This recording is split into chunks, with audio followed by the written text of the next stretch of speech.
if Donald Trump admitted to going into teenage locker rooms just so he could see teenagers naked? Would you have still voted for him? Are you trying to make me laugh? You know. No, I'm not trying to make you laugh. It's a serious question because I think you're a really nice guy. Anybody would go into young lady locker room as a man? Mm-hmm. No. You wouldn't vote for somebody like that. I just wanted to compliment you on your show, even though Thank you know I'm not exactly a Democrat. I'm a registered Democrat, but I'm more a Trump person. All right, so hold on, William. I don't want to. William, you are such a nice guy, right? I really do appreciate you. Help me understand this, William, if you don't mind me saying this. Why? You're a good man. I've met you. Well, why? Will Darlene not judge me if I answer? I'm not going to judge you. I want to learn from you, okay? You know what's going on in this country, William. I know you know what's going on, right? The economy, the tariffs. I know you're not okay with U.S. citizens and children being sent to other countries and deported. You can't be okay with that. Nobody is, but like I think I told you the one or two times before I talked to you, is something had to change at the border when people coming in. Oh, I don't disagree with you that changes needed to be made. I agree with you. I have no problem with border security. I don't think he's going about it the right way, going into synagogues and churches and deporting a bunch of nonviolent criminals, the people that were sent to El Salvador with no due process.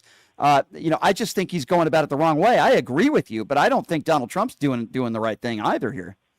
And being a CPA my whole life, it's the financial that has to be stopped or somewhat limited before it gets out of control forever. But look at where the economy is at, and look at his approval ratings, and look at people getting thrown into El Salvador prisons with no due process. I know you cannot be okay with that. The only thing I agree that he's doing is he's trying to get people that affect the safety of the United States out. Okay, but but William, here would be like the thing in Colorado. What was your opinion on that raid in Colorado where the menu had drugs and something else that's illegal on the menu? Okay, so obviously, if somebody's selling drugs illegally, I wouldn't support that under any administration. But, I guess if it's about safety, which is what you just said, then why would he pardon a bunch of January 6th insurrectionists, some of whom beat police officers? If he really cared about the safety of you and I, which, by the way, I would respectfully disagree with you. I don't think he cares about anything about this country. I think he only cares about himself.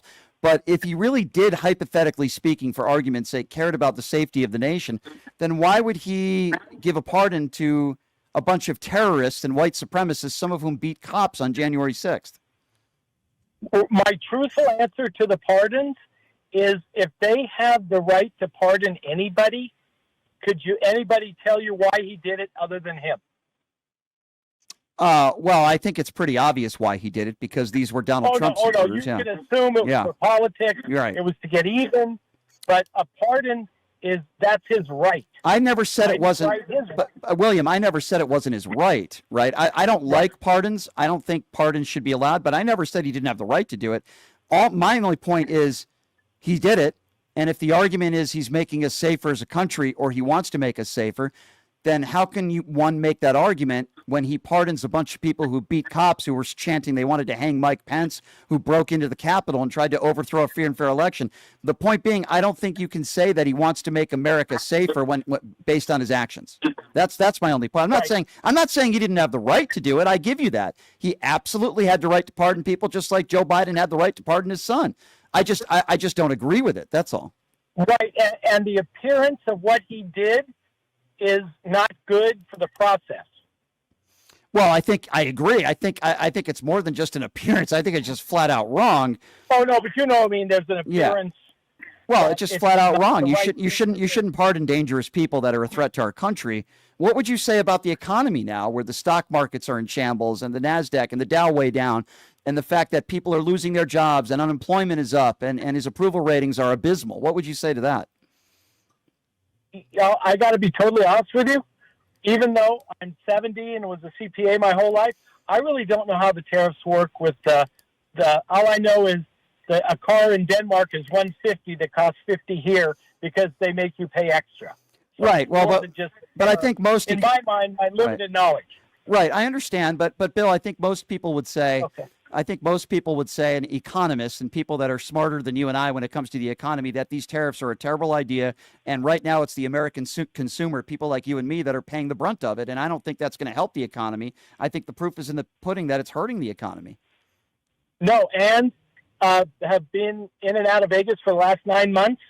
There's a change coming here. Even it's a ghost town, William. It's a ghost town. I mean, I'm planning to have a lady on tomorrow to talk a little bit about this, but I mean, MGM properties have been laying thousands of people off. It is a ghost town on the Strip, and there's a reason for that. And you know, it's not because of Joe Biden or Pete Buttigieg or Barack Obama. It's directly due to Donald Trump and his economic policies that are killing this country. Gas prices are up. Inflation is up. He promised he would lower this stuff on day one. He hasn't done it. He promised he would end the war in Ukraine in 24 hours. He hasn't done it. The Israel-Palestinian conflict is no better off now than it was on day one. And I guess that's my frustration, William, with Donald Trump, among many other things. Don't even get me started with character. We've been just talking about policy. What about his character? What about the way he's treated women his whole life? What about the way he's treated his family? This? One guy told me that's in the hotel chain that the Canadians don't want to come here anymore. That's true. Tourism is down as well. And Donald Trump just waved it off. International travel is down. And being, like you mentioned, MGM, they've got to act 4 months ahead of time or they're done. So, William, you're making sense with me. And we're having this conversation. And I think we're in agreement here that the first 100 days have been a disaster. So I have to ask you, what was it about Kamala Harris that you said, I can't vote for her? Like, what was it about her that you said, I can't do it? The gospel truth is I'm not sure that she was totally qualified, if anybody is ever again, to be president. Okay, so let's go with that. I want to pick your brain on this. A woman who was an attorney general for 2 years, or I'm sorry, 2 terms in San Francisco. A woman who was an elected senator and vice president of the United States. Donald Trump, a reality TV star who was given a $500 million company from his father, who was never in office before. Who do you think is more qualified? Having lived in California my whole life, basically. Well, you're saying politicians. Most people that are politicians in California, I don't even know what they do anymore. Okay, well so you control everything. Okay, so hold on. You just said qualified, though. I'm trying to pick your brain on this. Right, I qualified it with. Yeah. There may be nobody smart enough to be president of the United States alone.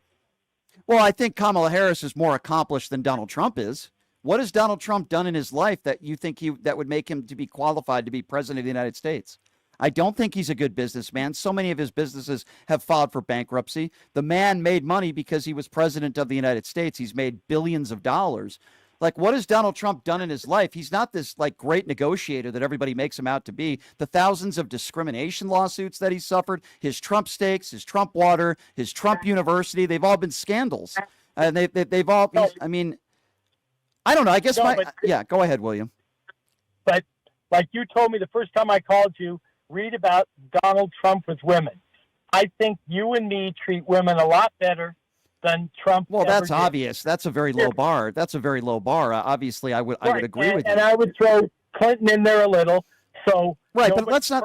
I think there's a fine line between nobody is perfect and then being a liable sexual abuser. But you're making the point for me, though, William, right? Kamala Harris has never been arrested. She's never been in trouble with the law. She never had any scandals. There are a bunch of despicable people out there, not you. There are people out there that say she slept her way to the top, which she didn't. It's a despicable and unproven thing to say. I think she's a very accomplished woman. She made something of her life as a woman of color. She became a senator and a vice president. You want to talk about accomplished. And I think, quite frankly, overqualified to be the president of the United States. I felt the same way about Hillary Clinton. But name me a policy, because we've talked about some things that you and I. The only thing that I may hold against her is when they said she was going to be the border czar. Was that just make believe? Yeah, that was Mayorkas. Mayorkas was the border czar. She was never the border czar. So when Republicans say that, or MAGA Republicans, it's just not factually accurate. In fact, she was one of the masterminds behind the bipartisan border bill. She was one of the masterminds behind that border bill, and Donald Trump is the one that told Republicans to strike it down. So, no, if you have any criticism, fair to give it to Mayorkas, and that's totally fine. But The fact of the matter is that where we agree is that we do have serious issues at the border. This country has failed us when it comes to border security. But one thing that Donald Trump will never talk about is the fact that there are more people in this country that overstay their visas than those that cross the border illegally. But you'll never hear Donald Trump talk about that because the majority of those people are not brown people. At least that's what I think. Right. There's all kinds of people. Like I think I told you before, my grandmother would never learn to drive or vote, and she had a green card her whole life when she came over. Yeah. Well, William, I want to ask you something, okay? After this conversation that we've had, I'm not trying to change your mind. Do you think it's possible that in 3 months from now, when his approval ratings are in the 20s, that you might say to yourself, maybe I shouldn't have voted for Donald Trump? Like, is there anything that he could do, or maybe in 3 months from now when the country is continuing to head in the wrong direction, where you might say, you know what, Brian, maybe I shouldn't have voted for Donald Trump. Maybe I made a mistake. Is that possible? Truthfully, I probably never would have voted against Donald Trump no matter what. But if he gets down in the 20s, you're not going to be the only one that's bringing that up. Can I ask you a question then, William? Okay. You have kids. You have a family. Is that fair to say? No. Okay, fair enough. No. Let me ask it to you in this way.